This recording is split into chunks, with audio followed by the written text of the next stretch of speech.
आप देख रहे हैं वतन समाचार। बीजेपी ने नाजिया जो माइनॉरिटी मोर्चे की नेता बताई जाती थी, उनसे अपना पल्ला झाड़ लिया है। बीजेपी ने साफ तौर पर माइनॉरिटी मोर्चा के जो राष्ट्रीय अध्यक्ष हैं जमाल सिद्दीकी, उन्होंने स्टेटमेंट जारी करके कहा है कि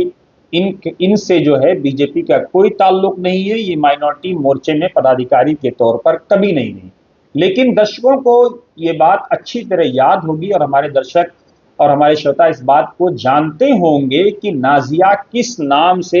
मीडिया में आती रही हैं और वो अपने आप को किस पार्टी या संस्था या संगठन के तौर पर प्रोजेक्ट करती रही हैं।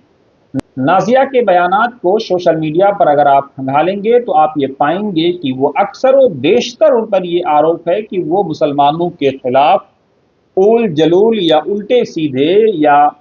बेतुके अल्फाज, जिनकी कोई भी सभ्य समाज ना इजाजत दे सकता है और ना भारतीय समाज और संविधान उसकी अनुमति दे सकता है, वो उसके लिए जानी जाती हैं या उन पर आरोप है वो ऐसा बोलती रहती हैं। कभी मुसलमानों को लेकर के बाइकाट की और कभी जॉब की और क्या क्या अलग अलग बयानात आप उनके सोशल मीडिया पर पढ़ सकते हैं। लेकिन इस बार जो उन्होंने बयान दिया है वो इंतहाई शर्मनाक और अफसोसनाक है। भारत जो दुनिया में एक विश्व गुरु के तौर पर खुद को प्रमोट और प्रोजेक्ट कर रहा है, जानकारों का मानना यह है कि नाजिया के इस बयान से प्रधानमंत्री मोदी के जो अभियान है भारत को विश्व गुरु बनाने का, उस पर न सिर्फ विराम लगेगा बल्कि जब प्रधानमंत्री मोदी ने यह नारा दिया कि one earth one family one future, तो अब पूरी दुनिया एक कुंबे के मानिंद होगी, वसुधैव कुटुंबकम। तो अब सरहदें और सारी चीजें बेमाना होकर के रह गई और ये बयान उनका पूरी दुनिया में वायरल हो गया।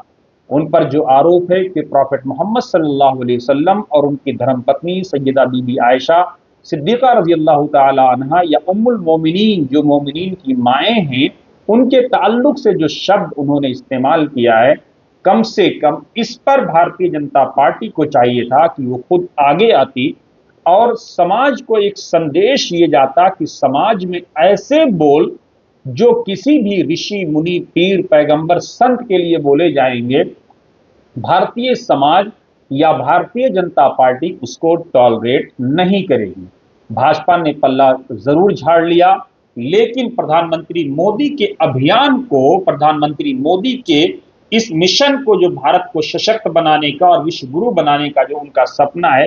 इसमें कितनी चोट पहुंची है शायद भाजपा इस बात को महसूस भी नहीं कर पा रही है।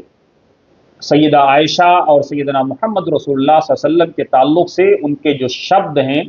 उसको बहरहाल सभ्य समाज कभी भी टॉलरेट कर ही नहीं सकता है।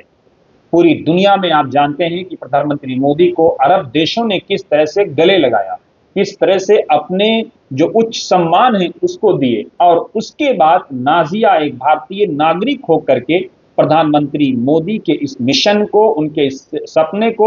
न सिर्फ जो है बर्बाद और तबाह और चकनाचूर कर रही हैं, बल्कि पूरी दुनिया में भारत की सभ्यता और भारत की संस्कृति को दूषित करने का ऐसा प्रयास कर रही हैं जिसके जख्म देर तक और दूर तक महसूस किए जाएंगे। हमें आशा है कि वो तौबा करके, ताइब हो करके, माफी मांग करके आइंदा ऐसे बोल ना बोलने का प्रण लेंगी। लेकिन कहते हैं